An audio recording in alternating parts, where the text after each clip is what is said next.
بسم اللہ الرحمن الرحیم۔ آج ہمارا جو ٹاپک ہے، جو موضوع ہے وہ ایل سی ہے، لیٹر آف کریڈٹ۔ اس کو کہتے ہیں انگلش میں L C, letter of credit. اس کا تعارف، فقی حیثیت اور بنیادی شرعی احکام۔ یہ میں نے ایک خاکہ آپ کے سامنے رکھا ہے، تصویر ذرا صاف نہیں ہے، کل میں صاف بھی بھیج دوں گا، تو ان کو آپ موٹا موٹی جو پوائنٹ ہے وہ آپ اپنے پاس نوٹ کر لیجئے گا۔ 9 پوائنٹ ہے، 9 پوائنٹ ہے۔ اس کو آپ اپنے پاس نوٹ کیجئے، ایک ایک کر کے کوشش کرتے ہیں کہ آج اور کل والے کلاسز میں ان دونوں باتوں کو مکمل کر سکے۔ ہم نے منگل کے دن ایک کلاس لی تھی ایکسپورٹ امپورٹ کے احکام، تو اس کا تعلق بھی عموماً ایکسپورٹ امپورٹ میں پیش آتی ہے، اس کی ضرورت پیش آتی ہے ایل سی کی، تو اس کو نا ان کے ساتھ جوڑ کر آپ ذہن میں رکھ لیں۔ وہاں جو بھی ہم نے باقی احکام کو الگ رکھا تھا میں نے، اور ایل سی کو میں نے الگ رکھا تھا، تاکہ ایل سی چونکہ تفصیلی ہے تو اس لیے باقی جو ایکسپورٹ امپورٹ کی باتیں تھی وہ تو آ گئی تھی سامنے، تو اس لیے اب ہم صرف ایل سی کو دیکھتے ہیں کہ ایل سی یا لیٹر آف کریڈٹ کیا چیز ہے۔ اور تو اس کی 9 پوائنٹ آپ ذہن میں رکھیں۔ سب سے پہلے تو اس کا تعارف اور طریقہ کار کہ ایل سی کیا چیز ہے اور اس کا کیا طریقہ ہوتا ہے۔ نمبر 2، ایل سی کے مراحل کیا ہے۔ مراحل جانتے ہیں نا، پہلا مرحلہ، دوسرا مرحلہ ہیں۔ اور نمبر 3، ایل سی کے اطراف اور فریق کتنے ہیں، یعنی اس میں کتنے لوگ ہوتے ہیں۔ اس ایل سی کا جب معاملہ کرتے ہیں لوگ تو بینک ہو گیا، ایل سی والا ہو گیا، ایکسپورٹر ہو گیا، امپورٹر ہو گیا، کتنے لوگ ہیں جو یہاں اس میں ملوث ہوتے ہیں یا یہی طریقہ کار اپناتے ہیں، ٹھیک ہے۔ اور 4 نمبر پہ ہے ایل سی کی خصوصیات، ٹھیک ہے۔ نمبر 5 پہ ہے ایل سی کی اقسام، ٹھیک۔ پھر نمبر 6 پہ ہے ایل سی کی فقی حیثیت۔ اقسام کے تحت 3 قسم کی اقسام ہے، وہ میں بتاؤں گا۔ تو نمبر 6 پہ فقی حیثیت اس کی کیا ہے۔ نمبر 7 پہ کہ ایل سی پر فیس لینے کا کیا حکم ہے۔ ہاں، ایل سی پر فیس بھی لیتے ہیں، میں بتاؤں گا۔ اور پھر نمبر 8 پہ ہے بذریعہ ایل سی بے کا حکم یا خرید و فروخت کا حکم، یعنی ایل سی کے ذریعے کوئی چیز خریدنا جائز ہے یا نہیں۔ اور آخر میں ہے کہ اگر اس کے اندر کوئی صورت اس کی ناجائز ہے تو اس کا شرعی متبادل کیا ہے، کیا طریقہ اختیار کیا جا سکتا ہے اس کے لیے، اس کے بجائے شرعی طور پر، ٹھیک ہے۔ یہ جو میں نے جتنی باتیں ذکر کی ہے، اس کے بجائے یہ ایل سی کی تفصیلات کو میں 10 منٹ میں مکمل کر سکتا تھا۔ وہ ایک تھا پہلا پوائنٹ کہ ایل سی کا تعارف اور طریقہ کار، دوسرا پوائنٹ ہے کہ فقی حیثیت، اور تیسرا یہ کہ اس کا شرعی حکم۔ تو صرف ان 3 باتوں کو لے کر میں مکمل کر سکتا تھا، لیکن چونکہ یہ معاملات کا ایک کورس ہے، اس میں موضوع رکھا ہے، تو ابھی تک ہم نے کسی موضوع کو کسی حصے کو نہیں چھوڑا۔ اس موضوع کے ہر جہت کو ہم مکمل کوشش کر رہے ہیں کہ وہ مکمل ہو۔ اور اس ایل سی پر اگر کوئی شرعی سٹینڈرڈ یا معاہیر شرعیہ آپ اٹھائیں گے، یا کسی مقالے کو آپ اٹھائیں گے، یا کسی کتاب کو اٹھائیں گے، تو اس میں ایسی کوئی اضافی چیز نہیں ہوگی، کوئی اضافی موضوع نہیں ہوگا جو اس خاکے کے اندر نہیں آئے گا۔ تو ہر موضوع کے اندر ہم نے ساری بنیادی باتیں ذکر کی ہے، تاکہ کوئی بھی بات ایسی نہ ہو جو رہ جائے۔ تو اب سب سے پہلے شروع کرتے ہیں کہ ایل سی کا تعارف اور طریقہ کار۔ جب کوئی شخص دوسرے ملک سے مال منگوانا چاہتا ہے تو بسا اوقات، ابھی میں پہلا پوائنٹ شروع کر رہا ہوں، تعارف اور طریقہ کار، کہ بسا اوقات کہ جب کوئی آدمی جو ہے وہ دوسرے ملک سے مال منگوانا چاہتا ہے تو آج کل اکثر 99% ایسی صورتحال ہوتی ہے کہ براہ راست اور ڈائریکٹلی میں کسی سے کوئی چیز نہیں منگوا سکتا، کہ میں نے کسی کو فون کیا یا انٹرنیٹ پہ رابطہ کیا یا ای میل کر دیا، اور اس نے سامنے والے آدمی نے کہا ٹھیک ہے، ہاں میں آپ کو اتنی چیز فروخت کرتا ہوں، یہ لیجئے، میں نے بحری جہاز کو دے دیا، آپ کو پہنچ جائے گی چیز۔ اتنا آسان نہیں ہے یہ، ٹھیک ہے۔ بلکہ اس میں باہر سے جو آدمی مال بھیجتا ہے، مثال کے طور پر میں پاکستان میں ہوں، میں امریکہ سے کوئی چیز منگوانا چاہتا ہوں،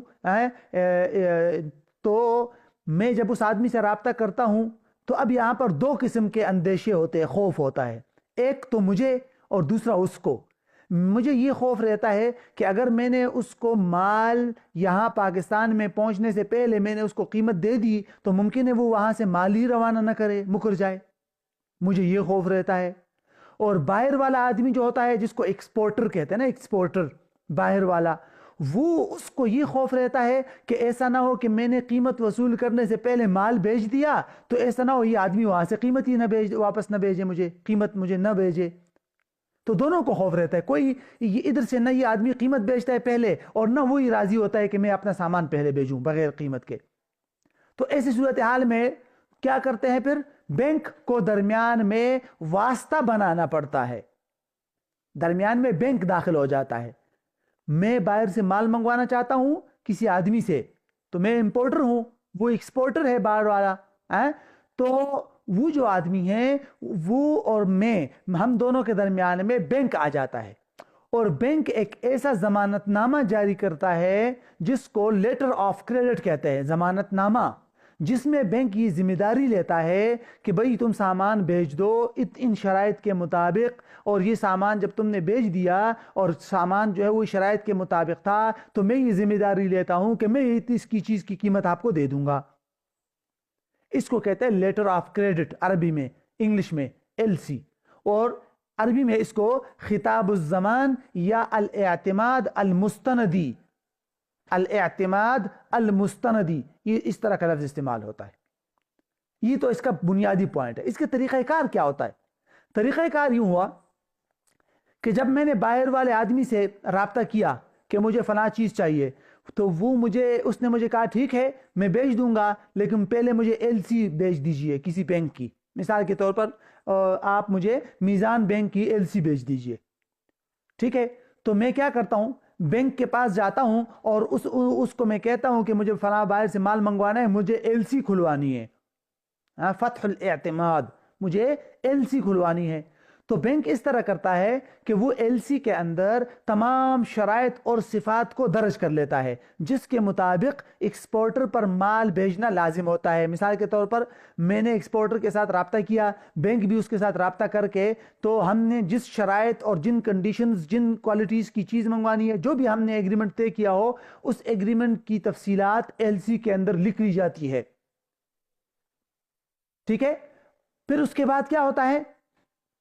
اس کے بعد بینک جو ہے اس LC یا یہ جو ضمانت نامہ ہوتا ہے یہ باہر والے آدمی کو بیچ دیتا ہے، ایکسپورٹر کو بیچ دیتا ہے، یا ایکسپورٹر کا جو بینک ہوگا اس کو بیچ دے گا یہ بینک۔ جب اس آدمی کو جو باہر سے ہے، جب اس آدمی کو بینک کی LC پہنچ جاتی ہے، تو LC پہنچنے کے بعد وہاں سے وہ مال جو ہے وہ بک کروا کر شپمنٹ یا بحری جہاز وغیرہ پر مطلب اس مال کو لاد دیتا ہے اور بحری جہاز والوں کو حوالے کر دیتا ہے، اور وہ جو جہازراہ کمپنی ہے وہ ایک رسید جاری کرتی ہے اور اس ایکسپورٹر کو دے دیتی ہے کہ یہ لو رسید، اپنا ایکسپورٹر کو دے دیا نا اس کمپنی نے جو باہر سے مال لا رہی ہے، جو جہاز والے ہیں یا جو بھی بحری جہاز ہے، شپمنٹ ہے، جو بھی ہے، شپ ہے، وہ ایک رسید جاری کرتی ہے جس کو بل آف لیڈنگ کہتے ہیں، انگلش میں بل آف لیڈنگ، عربی میں اس کو کہتے ہیں بولیست الشحن۔ تو وہ ایکسپورٹر کو دے دیتی ہے کہ یہ لے لو، آپ کا سامان آپ نے ہمیں دیا ہے، ہم کراچی کے پورٹ تک اس مال کو پہنچائیں گے اور یہ لو اس کی رسید۔ تو بل آف لیڈنگ وہ لے لیتا ہے ایکسپورٹر۔ اب ایکسپورٹر کیا کرتا ہے؟ ایکسپورٹر جو ہے اس رسید یعنی بل آف لیڈنگ کو لے کر اس کو دیگر متعلقہ کاغذات کے ساتھ منسلک کر کے لگا کر اس بینک کو بیچ دیتا ہے جو یہاں پاکستان میں ہوتا ہے، جس نے LC کھولی ہوتی ہے۔ جب اس کے پاس وہ کاغذات اور بل آف لیڈنگ وغیرہ سب کچھ موصول ہو جاتا ہے تو بینک یہ کاغذات وصول کر کے مجھے بیچ دے گا۔ میں نے باہر سے مال منگوایا ہے نا بینک کے ذریعے، LC میں نے کھولی تھی، میں خریدار ہوں، تو مجھے وہ سارے کاغذات بینک دے دے گا، ٹھیک ہے؟ اب کیا کرتا ہے، میں جب کاغذات لے لوں گا تو اس کاغذات میں بل آف لیڈنگ اور اس کاغذات کی تمام تفصیلات کو لے کر اس کو چیک کرتا ہوں کہ ہم نے جو شروع میں ایگریمنٹ کیا تھا جس کے مطابق باہر والے آدمی کے اوپر لازم ہے کہ وہ مجھے مال بھیجے گا، تو کیا یہ شرائط جو کاغذات یا بل آف لیڈنگ اس نے بھیجی ہے اس میں کچھ گڑبڑ تو نہیں کی؟ جو ایگریمنٹ ہم نے کیا تھا اسی کے مطابق ہی باہر والے آدمی نے سامان بھیجا ہے یا نہیں؟ اور عموماً اس طرح کرتا ہے کہ میں اس کاغذات کو اور بل آف لیڈنگ کو لے کر کراچی کے مثلا بندرگاہ پہ چلا گیا اپنا مال وصول کرنے کے لیے، تو میں وہاں جہاز راہ کمپنی کو وہ رسید دے دوں گا جو اس کمپنی نے میرے ایکسپورٹر کو باہر دیا تھا اور اس نے مجھے بھیجا تھا بل آف لیڈنگ، تو میں وہ دے کر وہاں سے کلیئر کر کے اپنا مال وغیرہ سارا کلیئر کر کے مال وصول کرتا ہوں اور پھر چیک کرتا ہوں کہ ہم نے جو ایگریمنٹ کیا تھا وہ اس مال اس کے مطابق ہے یا نہیں۔ اگر مال اس کے مطابق ہے تو پھر میں بینک کو اطلاع کر دیتا ہوں، بینک اس کو پیسے بھیج دیتا ہے، تو معاملہ ہی ختم۔ اور اگر مال اس کے مطابق نہیں ہے تو پھر ایسی صورت میں آپس میں دوبارہ معاملہ کیا جاتا ہے ایکسپورٹر کے ساتھ رابطہ کر کے۔ مال عمومی طور پر اگر مختلف ممالک کا مال ہو تو اس کو واپس نہیں بھیجتے، قیمت میں کمی کی جاتی ہے جو بھی ہو، اگر ایگریمنٹ کے خلاف مال بھیجا ہو، کوالٹی میں کم مال ہے یا اس طرح، تو عمومی طور پر جو ہے اس آپس میں ایکسپورٹر کے ساتھ معاملہ کر کے دوبارہ اس نقص یا کمی کو پورا کیا جاتا ہے یا قیمت کو کم کر دیا جاتا ہے، اور پھر جو بھی ہے لیکن بینک جو ہے اس کے بعد ہی باہر والے آدمی کو اس کی کیا کہتے ہیں پیسے اور مال کی قیمت بھیج دیتا ہے۔ یہ ہے اس کا سارا طریقہ کار، اور یہ ہے اس کی خلاصہ تعارف اور طریقہ کار کا۔ آگے اس کی اقسام میں آئے گی نا، پوائنٹ نمبر 5 میں اس کی کئی قسمیں ہیں نا، تو اس اقسام میں آپ دیکھیں گے کبھی کبھی میں جو ہے نا، میں جو خریدار ہوں جس نے ایل سی کھولی ہے وہی قیمت بینک کو دے دیتا ہے، ساری قیمت کبھی نہیں دیتا، بینک اپنی طرف سے پیسے دیتا ہے، بعد میں مجھ سے وصول کرے گا وغیرہ وغیرہ وغیرہ، وہ طریقہ کار آگے آئیں گے، لیکن وہ ایک اجمالی سا خاکہ آپ کے ذہن میں آ گیا، اس کو آپ ذہن میں رکھ لیجئے۔ ایل سی کا یہ اجمالی خاکہ ہے۔ اب دوسری بات کی طرف آئیے کہ ایل سی کے مراحل کتنے ہیں۔ عمومی طور پر ایل سی پر 4 مراحل گزرتے ہیں۔ یہ جو ہم نے ابھی تعارف اور طریقہ کار پڑھا، اسی کے اندر ہی آپ کے سامنے یہ مراحل آئیں گے، اور اس پر نا معاyiری شرعیہ جو شریعہ سٹینڈرڈ ہے نا، مجمع الفقہ الاسلامی جدہ کی جو اکیڈمی ہے، انہوں نے جو معیار ایک منظور کیا ہے، ایک سٹینڈرڈ منظور کیا ہے، اس میں 14 نمبر معیار اسی پر ہے، لیٹر آف کریڈٹ پر، تو اس میں بھی یہ مراحل موجود ہے۔ اس میں سب سے پہلا مرحلہ کیا ہوتا ہے؟ پہلا مرحلہ ہوتا ہے ایکسپورٹر اور امپورٹر کے درمیان میں کانٹریکٹ اور معاملہ۔ میں نے باہر والے آدمی کو فون کیا کہ مجھے یہ چیز چاہیے، اور اس نے کہا ٹھیک ہے میں بھیجتا ہوں، لیکن تم اس طرح کرو کہ بیچ میں بینک کا واسطہ بنا دو، ایل سی بنا کر دے دو۔ یہ پہلا مرحلہ ہے، اس کو کہتے ہیں مرحلہ العقد، کانٹریکٹ کا مرحلہ۔ دوسرا مرحلہ کیا ہے؟ جس مرحلے کو کہتے ہیں مرحلہ طلب ڈیمانڈ کا مرحلہ۔ اس میں اس طرح ہوتا ہے دوسرے مرحلے میں کہ میں جاتا ہوں پھر یعنی امپورٹر جو ہے، اور بینک کے پاس جاتا ہوں اور اس سے مطالبہ کرتا ہوں کہ آپ جو ہے میرے لیے یہ ایل سی کھول دیجئے، میں باہر سے مال منگوانا چاہتا ہوں۔ اس کو کہتے ہیں مرحلہ طلب، ایل سی کو کھولنے کو طلب کرنا۔ تیسرا مرحلہ جو ہے اس کو کہتے ہیں مرحلہ اصدار کا مطلب ہوتا ہے ایشو کرنا، جاری کرنا۔ بینک جو ہے ایل سی کھول کر ایکسپورٹر یا اس کے بینک کو ایل سی بھیج دیتا ہے، اس کو کہتے ہیں مرحلہ الاصدار، صاد کے ساتھ عربی میں۔ اور آخری مرحلہ اس کو کہتے ہیں مرحلہ التنفیذ، رال کے ساتھ، مرحلہ التنفیذ۔ اس میں یہ ہوتا ہے کہ ایکسپورٹر جب باہر سے مال بیچ دیتا ہے اور وہاں سے کاغذات اور بل آف لیڈنگ بیچ دیتا ہے یہاں کے بینک کو، تو یہاں کا بینک اس کاغذات کو ایل سی کے مطابق چیک کرتا ہے کہ بل آف لیڈنگ اور کاغذات وغیرہ ایل سی کے مطابق ہے یا نہیں، اور جب ہے تو ٹھیک ہے، پھر مرحلہ مکمل ہو جاتا ہے۔ یہ ہے لاسٹ مرحلہ ہوتا ہے، پھر اس کو قیمت بیچتا ہے۔ یہ چوتھا مرحلہ ہے۔ تو یہ 4 مرحلے مل کر گویا کہ ایل سی کا کانٹریکٹ مکمل ہوتا ہے۔ اچھا جی، اب آ جائیے تیسری بات کی طرف۔ ان سب کو ملا کر آپ کو آہستہ آہستہ ایل سی کی باتیں آپ کو سمجھ آتی جائے گی۔ اطراف اور فریق، کیا مطلب؟ یہ جو ایل سی کی ساری صورتحال اور سچویشن میں نے آپ کو بتائی، اس میں کتنے لوگ شریک ہوتے ہیں؟ اس میں کتنے لوگ شریک ہوتے ہیں؟ تو ذہن میں رکھیے گا، اس میں عام طور پر 3 قسم کے لوگ شریک ہوتے ہیں، لیکن کبھی کبھی چوتھا آدمی بھی بیچ میں داخل ہو جاتا ہے۔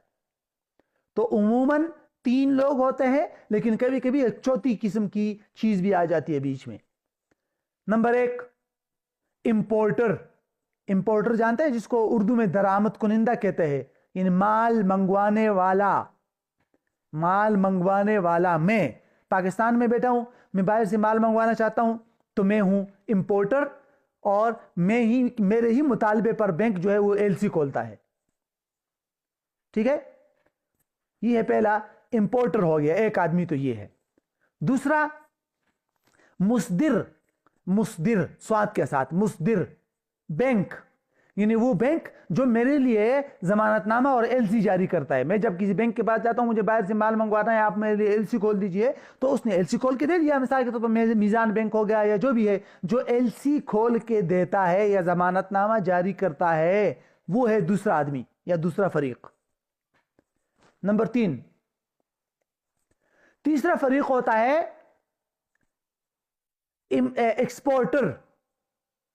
ایکسپورٹر, جو باہر والا ہے, جو مجھ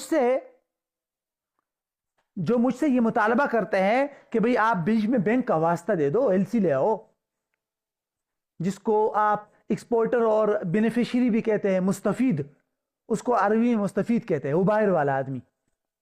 اب 3 یہ تو موسٹلی ہوتے ہیں, ٹھیک ہے, ہمیشہ ہی ہوں گے. لیکن کبھی کبھی ایک چھوٹا آدمی بیچ میں آ جاتا ہے.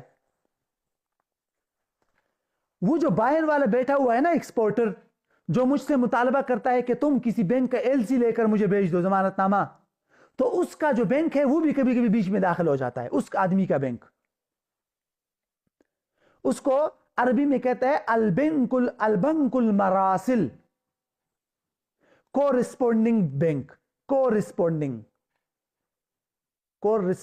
بینک, ہاں انگلش میں شاید اسی طرح کہتے ہیں. یہ کون ہوتا ہے بیچ میں ہوتا, یہ وہ ہوتا ہے کہ مثال کے طور پر 3 آدمی تو آپ کو سمجھ آ گئے نا. ایک میں ہوں, میں باہر سے مال منگوانا چاہتا ہوں. ایک میرا بینک ہے جو ایل سی جاری کرتا ہے اور وہ ایل سی باہر بھیجتا ہے. ایک وہ آدمی جو باہر سے مال بھیجے گا, بائے, فروخت کرنے والا. ٹھیک ہے, اب یہ جو چوتھا ہے نا بینک المراسل, یہ اس آدمی کا بینک ہے. کس کا؟ اس ایکسپورٹر کا جو باہر سے مال بھیج رہا ہے. تو یہ بینک بیچ میں کیا کرتا ہے؟ یہ کرتا یہ ہے کہ یہ جو کاغذات کی بھیجنا اور کاغذات وصول کرنا, ایل سی وغیرہ, یعنی میرا بینک جو رابطے کرتا ہے, یہ عمومی طور پر اس ایکسپورٹر کے ساتھ انڈیویجولی رابطہ نہیں کرتا. وہ ایکسپورٹر کوئی بینک متعین کرتا ہے اور اس بینک کو میرے بارے میں بتا دیتا ہے, اور پھر وہ بینک جو ہے, میرا بینک اس کے بینک کے ساتھ رابطہ کرتا ہے. تو میرا بینک اس آدمی کے بینک کے ساتھ رابطہ کرتا ہے, اس بینک کو کہتے ہیں مراسل بینک. وہ بھی بیچ میں آ جاتا ہے کبھی کبھی. تو یہ 4 آدمی ہو گئے. ٹھیک ہے, میں یعنی مال منگوانے والا, امپورٹر, اور میرا بینک جو ایل سی جاری کرتا ہے. وہ یعنی کہ فروخت کرنے والا جس کو ایکسپورٹر کہتا ہے, اور اس کا بینک یعنی کورسپونڈنگ بینک جو میرے بینک کے ساتھ رابطے کر کے ایل سی وغیرہ کو وصول کرتا ہے, اور پھر اپنے آدمی کے ساتھ رابطے کرتا ہے, پھر اس آدمی سے بل آف لیڈنگ لے کر اور اس آدمی کے کاغذات لے کر میرے بینک کو بیچتا ہے وغیرہ وغیرہ. تو میرے بینک اور اس کے بینک کے درمیان میں یہ رابطے ہوتے رہتے ہیں. تو یہ 4 قسم کے لوگ جو ہے یہ ہو گئے اس میں.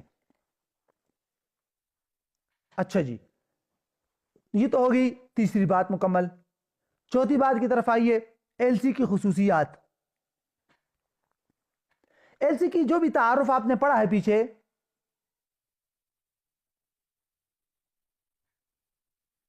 اس میں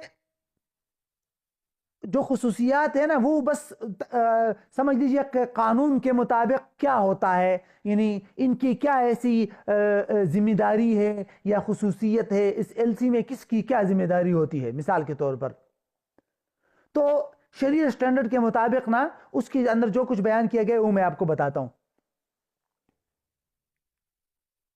کہ جو میرا بینک ہے نا, پہلی بات تو یہ ذہن میں رکھیے آپ, میرا بینک ہے جس سے ایل سی جاری کی ہے, اس کی ذمہ داری زیادہ سے زیادہ کیا ہوتی ہے؟ صرف یہ ہوتی ہے کہ وہ ایل سی جاری کرے گا, اس میں تمام تفصیلات لکھے گا. پھر جب باہر سے ایکسپورٹر جو ہے وہ بل آف لیڈنگ اور دیگر تمام تفصیلات کی کاغذات بھیجتا ہے وہاں سے, تو وہ کاغذات میرا بینک وصول کر کے اس کاغذات کو ایل سی کے ساتھ مطابق کر کے چیک کرتا ہے کہ وہ کاغذات اور بل آف لیڈنگ جو ہے وہ ایل سی کے مطابق ہے یا نہیں. یعنی ایل سی کے اندر جتنی تفصیلات اور شرائط کا ذکر ہو چکا ہے, تو باہر سے آنے والے کاغذات اس کے مطابق ہے یا نہیں. اگر مطابق ہے تو بینک پیمنٹ کر دیتا ہے, اور اگر مطابق نہیں ہے تو بینک پیمنٹ روک دیتا ہے. بنیادی یہ ہے. بینک جا کے گودام، بینک جا کے جو ہے نا بندرگاہ پہ یا پورٹ پہ بینک نہیں جاتا، وہاں امپورٹر خود جائے گا جس نے ایل سی کھولی ہے، وہ اس کا اپنا کام ہے. بینک صرف کاغذات چیک کرتا ہے، کاغذات کے مطابق ہوئی ٹھیک ہے، ورنہ نہیں. دوسرا پوائنٹ،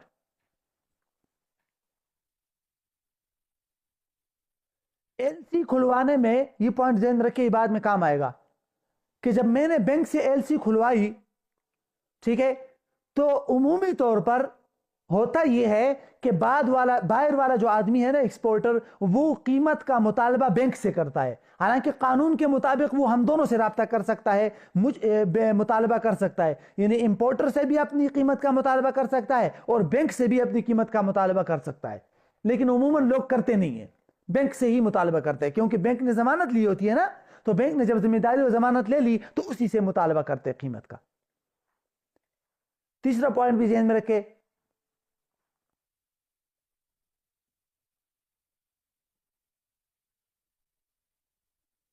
وہ یہ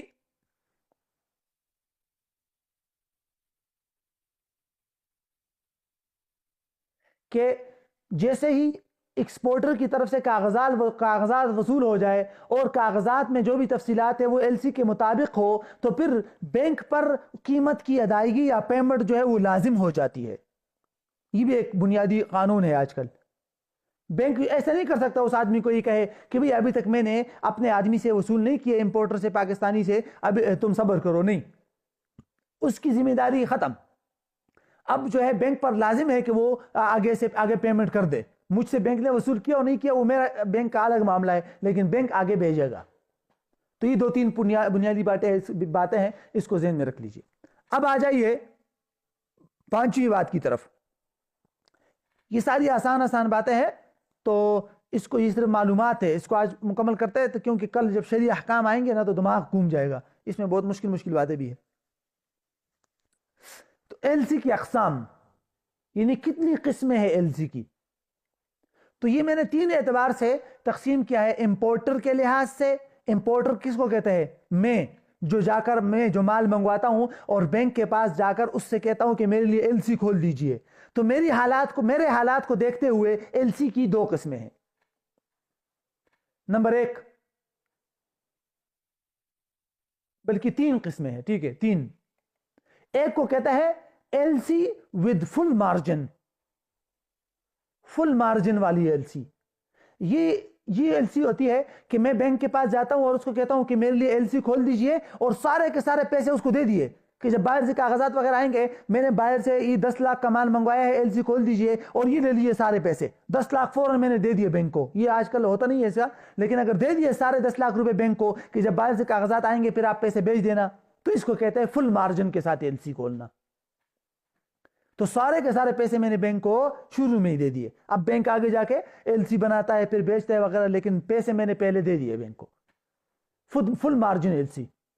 number 2، without margin L C, without margin, کہ بینک کو میں نے 1 روپیہ بھی نہیں دیا، بینک کو میں نے کہہ دیا کہ آپ میرے لیے ایل سی کھول دیجئے، ٹھیک ہے، باہر سے مال آئے گا تو آپ پھر اور جو ہے ایل سی آپ بنا دیجئے، کاغذات وغیرہ آئیں گے، پھر جب آپ پیمنٹ کریں گے میں آپ کو پیسے دے دوں گا. یا میں نے جو بھی آپس میں ہم نے طے کیا ہو کہ یا آپ اس طرح کریں کہ آپ اپنی طرف سے پیمنٹ کر دیں، میں بعد میں آپ کو فلاں تاریخ کو پیمنٹ کر دوں گا، لیکن ابھی میں نے بینک کو 1 روپیہ بھی نہیں دیا. ایل سی کھولتے وقت بینک کو میں نے 1 روپیہ بھی نہیں دیا، تو اس کو کہتے ہیں وداؤٹ مارجن. تیسری قسم کو کہتے ہیں ود پارشل مارجن یا partial margin, PARTIAL، partial margin ہے میرے خیال سے. عربی میں اس کو کہتے ہیں الاعتماد المغطى جزئیاً. کیا مطلب؟ کچھ پیسے دے دیے اور کچھ نہیں دیے. مثال کے طور پر میں نے بینک کو کہا آپ میرے لیے ایل سی کھول دیجئے، 10 لاکھ کا مال منگوانا ہے، یہ لیجئے 2 لاکھ روپے، باقی بعد میں دیکھ لیں گے، یا بعد جو بھی آپس میں طے ہوا کہ فلاں تاریخ کو دے دوں گا، یا آپ پیمنٹ کر دے پھر میں دے دوں گا، یا آپ کے پیمنٹ کے دن میں دے دوں گا، وغیرہ وغیرہ، جو بھی طے ہوا، لیکن کچھ میں نے ابھی دے دیے. تو یہ تیسری قسم ہو گئی. تو یہ پہلی تقسیم یعنی امپورٹر کے لحاظ سے کے اندر یہ 3 قسمیں آتی ہے. اب دوسری تقسیم کی طرف آئیے. ایکسپورٹر کے لحاظ سے، جو باہر والا آدمی ہے نا، باہر والا، اس کے لحاظ سے بھی ایل سی کی 2 قسمیں ہیں.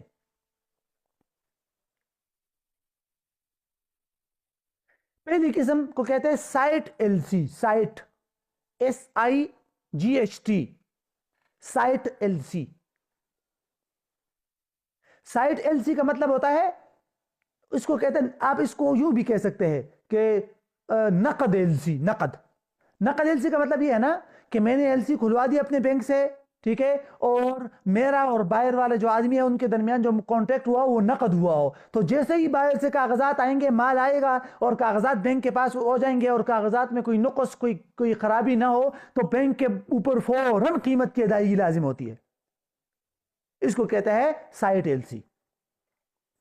دوسری قسم اس کو کہتے ہیں یوزینس ایل سی، یوزینس ایل سی، میرے خیال سے یوزینس ایل سی، USANCE، عربی میں اس کو کہتا ہے الاعتماد المؤجل، ادار ایل سی، آپ آسان الفاظ میں ہی کہہ سکتے ہیں ادار ایل سی۔ یہ ہوتا ہے نا کہ میرا اور ایکسپورٹر کے درمیان میں یہ طے ہوا ہے کہ ٹھیک ہے آپ مال بھیجیں گے لیکن قیمت آپ کو اس مہینے نہیں ملے گی، اگلے مہینے میں نہیں ملے گی، 1 جون یا 1 فروری 2021 کو ملے گی۔ اس نے کہا ٹھیک ہے۔ تو جب بائر سے مال آئے گا تو بینک کے اوپر فوراً ادائیگی لازم نہیں ہوتی، کاغذات بھیجے گا تو بھی فوراً ادائیگی لازم نہیں ہوتی، بلکہ جب وہ تاریخ آئے گی جو میں نے ایگریمنٹ میں بائر والے ایکسپورٹر کے ساتھ طے کی ہے، اس تاریخ کے بعد ہی بینک کے اوپر ادائیگی لازم ہوتی ہے۔ اس کو کہتے ہیں، یہ تیسری قسم ہے، یوزینس ایل سی، USANCE۔ اچھا، تیسری تقسیم قوت اور ضعف کے اعتبار سے، یعنی مطلب کون سی ایل سی جو ہے مضبوط ہے، ٹوٹ نہیں سکتی، چینج نہیں ہو سکتی، اور کون سی جو ہے وہ کمزور ہے، ٹوٹ سکتی ہے، چینج ہو سکتی ہے۔ تو 2 قسمیں ہیں، ایک کو کہتا ہے ریووکیبل، قابل للنقض، ریووکیبل کریڈٹ۔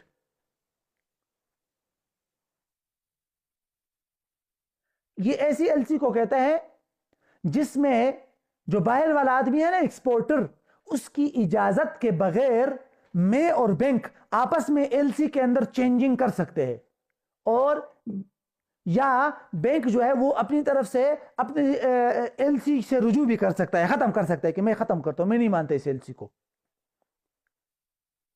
لیکن اس کے بھی قوانین ہے کہ کب تک نہیں مانے گا، کب تک نہیں، اور اس طرح ایل سی کے اندر باقاعدہ صراحت کے ساتھ لکھا بھی ہوتا ہے۔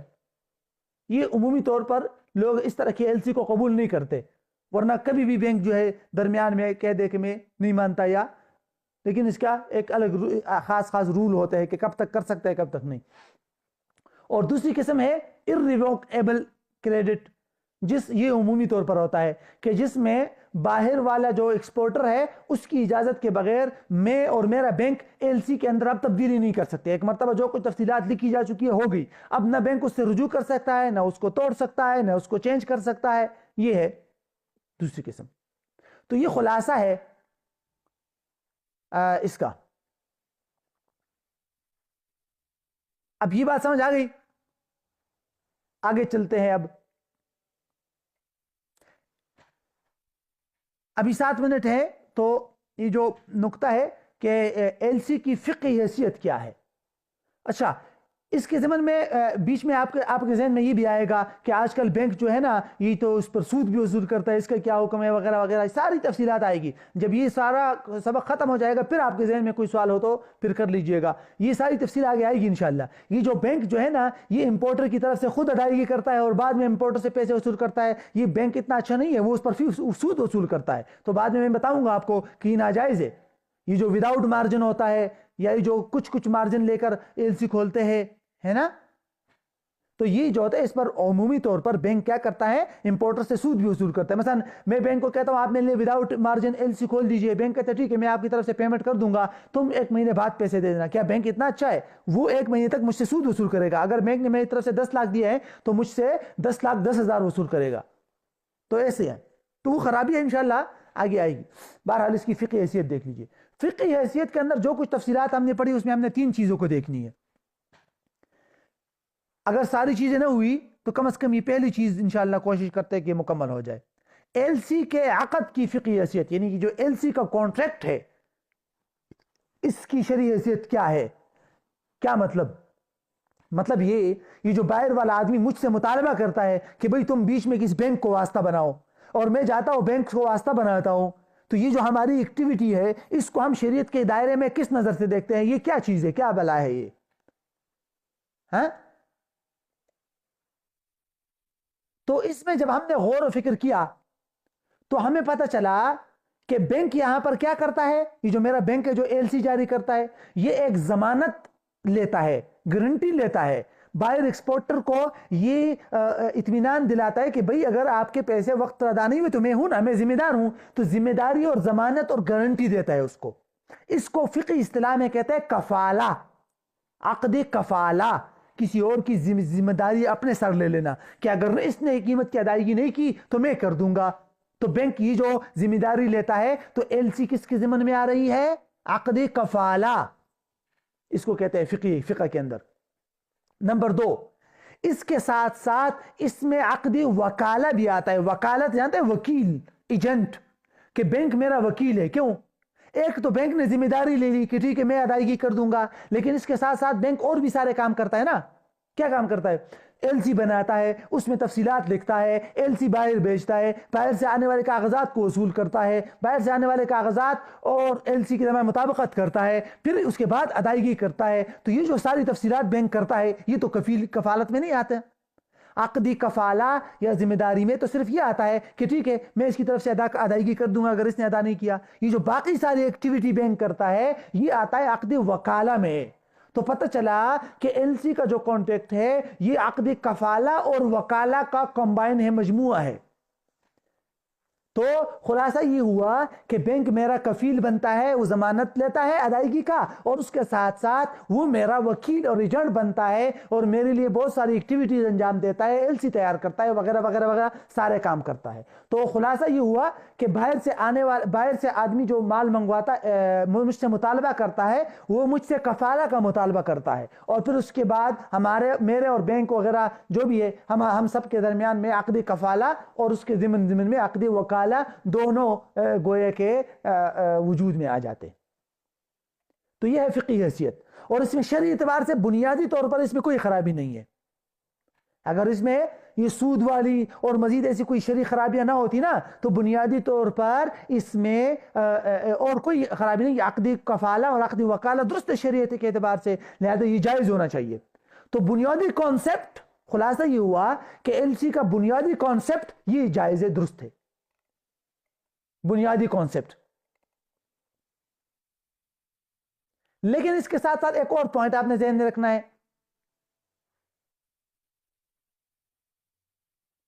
یہ جو بنیادی کانسیپٹ ہے تو کفالہ کا ہے، لیکن اس کے ضمن میں کبھی کبھی سود ہوتا ہے تو اس سے بچنا ضروری ہوگا۔ وہ جو میں نے آپ کو ابھی سمجھا دیا کہ بینک نے میری طرف سے پیمنٹ کر دی اور وہ بینک بعد میں مجھ سے پھر مطالبہ کرتا ہے پیسوں کا اور ساتھ میں سود کا، اس سے بچنا چاہیے۔ تو اس میں قرض آ جاتا ہے نا کہ بینک نے میری طرف سے ادائیگی کر دی تو میرے اوپر بینک کے پیسے قرض ہو گئے، اب اس پر اگر وہ اضافی طور پر پیسوں کا مطالبہ کرے گا تو یہ سود ہوگا۔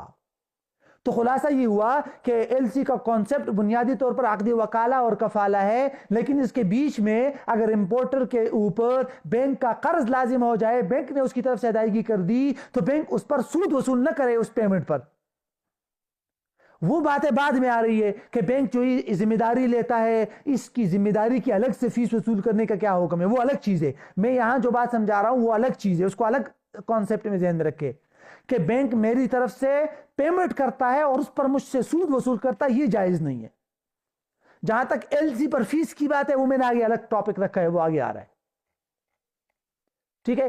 تو یہ دو باتیں مزید رہتی ہے فقہی حیثیت کے اندر، دیکھ لیجئے، ایک امپورٹر سے لی جانی والی رقم کی حیثیت اور پھر مراسل بینک کی حیثیت، وہ جو وہاں والا بینک ہے اس کی کیا حیثیت ہے۔ یہ دونوں باتیں انشاءاللہ کل کلیئر کر دیں گے، اور پھر اس کے بعد ایل سی پر فیس لینا، جو بینک فیس لیتے ہیں اس کی کیا حکم ہے، پھر اس کے بعد انشاءاللہ اس ایل سی کے ذریعے جو ہم کانٹریکٹ کر رہے ہیں کیا اس کانٹریکٹ پر کوئی اثر پڑتا ہے شرعی طور پر یا نہیں، اور آخر میں انشاءاللہ شرعی متبادل